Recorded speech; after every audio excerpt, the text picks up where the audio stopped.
வணக்கம் மகளே, நான் தான் உங்கள்ட்ட மீண்டும் ஒரு வீடியோ மூலம் உங்களை சந்திப்பதில் மிக்க மகிழ்ச்சி. இன்னைக்கு இந்த வீடியோல என்ன விஷயம் பார்க்க போறோம் பாத்தீங்கன்னா, நிறைய நாடுகள்ல இருந்து எல்லா மக்களும் கூடுதல் ஆசைப்படுறது இன்னொரு விஷயம் பாத்தீங்கன்னா, சுவிட்சர்லாந்துக்கு ஒரு தடவை வேண்டாலும் வந்து போகணும்னு சொல்லி, அல்லது சுவிட்சர்லாந்துலயே எப்படியாவது வேலை தேடி எடுத்து சுவிட்சர்லாந்துலயே செட்டில் ஆயிடணும்னு சொல்லி நிறைய பேர் ஆசைப்படுவாங்க. ஆனா இப்ப சமீப காலமா நடக்கிற என்ன விஷயம் பாத்தீங்கன்னா, சுவிட்சர்லாந்துல இருக்கிற ஒரு குறிப்பிட்ட தொகையான மக்கள் வேறொரு நாட்டுல போய் வாழ்றதுக்கு மிகவும் ஆசைப்படுறாங்க. இதை நான் சொல்லல, ஒரு ஆய்வறிக்கை ஒன்று சொல்லி இருக்குது. அதை பற்றிய முழு விவரத்தை தான் இந்த வீடியோல பார்க்க போறோம். வாங்க வீடியோக்குள்ள போலாம்.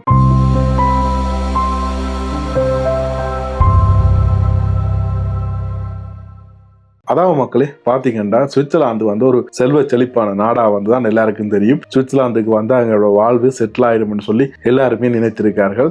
அதே போன்று வெளிநாட்டில் இருக்கிறவங்க, அதாவது இந்தியா, ஸ்ரீலங்கா போன்ற ஆசிய நாடுகளில் இருப்பவங்க கூடுதலா வெளிநாட்டு வேலை வாய்ப்பாக சுவிட்சர்லாந்துல வேலை கிடைச்சா நல்லா இருக்கும்னு சொல்லிட்டு வேலை வாய்ப்பு தேடி என்னோட ப்ரொஃபைல், அதாவது இங்க கமெண்ட்ஸ்ல இருக்கிற நண்பர்களும் அதிகமா இருக்காங்க. சோ இப்படி எல்லாருக்குமே ஒரு ஆர்வமா இருக்கிற நாடு தான் சுவிட்சர்லாந்து. அதாவது வாழ்வில் ஒரு முறையேனும் அந்த சொர்க்க பூமிக்கு சென்று வர வேண்டும் என்று சொல்வார்கள். சோ அப்படி இருக்கிற ஒரு சுவிட்சர்லாந்து நாட்டில இருந்து ஒரு குறிப்பிட்ட தொகையான மக்கள் சுவிட்சர்லாந்தை விட்டு வேறொரு நாட்டுல போய் வாழ்றதுக்கு மிகவும் ஆர்வம் காட்டி வர்றாங்கன்னு சொல்லி இந்த அறிக்கையில சொல்லியிருக்காங்க. அந்த நாடு என்ன நாடுன்னு பாத்தீங்கன்னா, அது தூர இருக்கிற எந்த ஒரு நாடும் இல்ல, பக்கத்துல இருக்கிற பிரான்ஸ் நாடு தான். இதுக்கு ஆர்வம் தெரிவிச்சவங்க எவ்வளவு பேருன்னு பாத்தீங்கன்னா, கிட்டத்தட்ட ஒரு 5 விதமான ஆட்கள்கிட்ட நடத்தின ஆய்வுல ஒரு 51,000 ஃபேமிலி தாங்கள் பிரான்ஸ் நாட்டுல போய் வாழ்றதுக்கு ஆர்வமா இருக்கோம் என்று சொல்லியிருக்காங்க. இதற்கு என்னென்ன ஒரு காரணமா இருக்குன்னு பாத்தீங்கன்னா, வாழ்க்கை செலவு.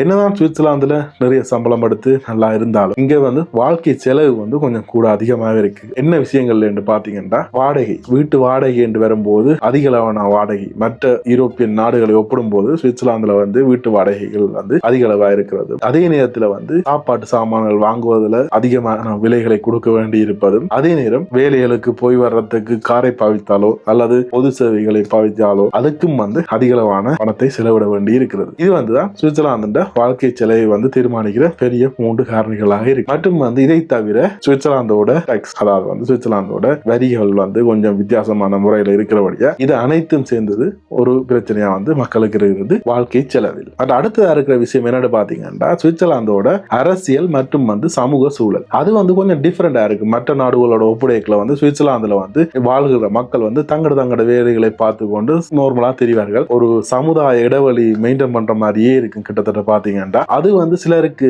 ஒரு மாறுபட்ட வாழ்க்கை முறையை கொண்டவர்களுக்கு அது கொஞ்சம் டிஸ்டர்பா இருக்கும். சோ அதனால அவங்களும் மற்ற நாடுகளுக்கு போறதுக்கு மிகவும் ஆசைப்பட்டு கொண்டிருக்கார்கள் என்று சொல்றாரு. மற்றும் இன்னொரு விஷயம் இருக்குன்னு பாத்தீங்கன்னா, இந்த பிரான்ஸ் நாட்டை தவிர வேறு சில நாடுகளுக்கும் சுவிட்சர்லாந்துல இருக்கிற மக்கள் சென்றிருக்கார்கள் என்று பாத்தீங்கன்னா, ஆஸ்திரேலியாவுக்கு போயிருக்கார்கள், அமெரிக்காவுக்கு போயிருக்கார்கள். கூடுதலா இதுல தங்குற காரணங்கள் என்று பாத்தீங்கன்னா, அங்க கலாச்சார முறை அவர்களுக்கு கொஞ்சம் பிடிச்சு அதையும் சார்ந்து அவர்கள் போயிருக்கார்கள். அதே நேரத்துல தட்ப வெப்பநிலை, அதாவது சுவிட்சர்லாந்தோட வெப்பநிலையை விட மற்ற நாடுகள் சிறந்ததா இருக்கிறதால அதையும் ஒரு காரணமாக எடுத்து நிறைய பேர் அங்க போயிருக்காங்க. சோ இப்படி சுவிட்சர்லாந்தை விட்டு செல்கிற மனிதர்கள் எல்லாரும் சொல்ற விஷயம் என்னன்னு பாத்தீங்கன்னா, சுவிட்சர்லாந்துல வாழ்க்கை செலவு தான் மிக ஒரு பெரிய பிரச்சனையா இருக்குன்னு சொல்லிட்டு, ஆனால் அவர்கள் செல்லும் போது சொல்லுகிற இன்னொரு விஷயம் என்னன்னு பாத்தீங்கன்னா, சுவிட்சர்லாந்துல வேலை செய்து கொண்டு பக்கத்து நாடுகள்ல வாழ்வது மிக சிறந்த சொல்லுவாங்க. சோ இந்த வீடியோ பார்த்து கொண்டிருக்கிற உங்களுக்கு சுவிட்சர்லாந்து வாழ்க்கை முறை பிடிச்சிருக்கா, இல்லது பக்கத்து நாடுகளோட வாழ்க்கை முறை பிடிச்சிருக்கா, உங்களோட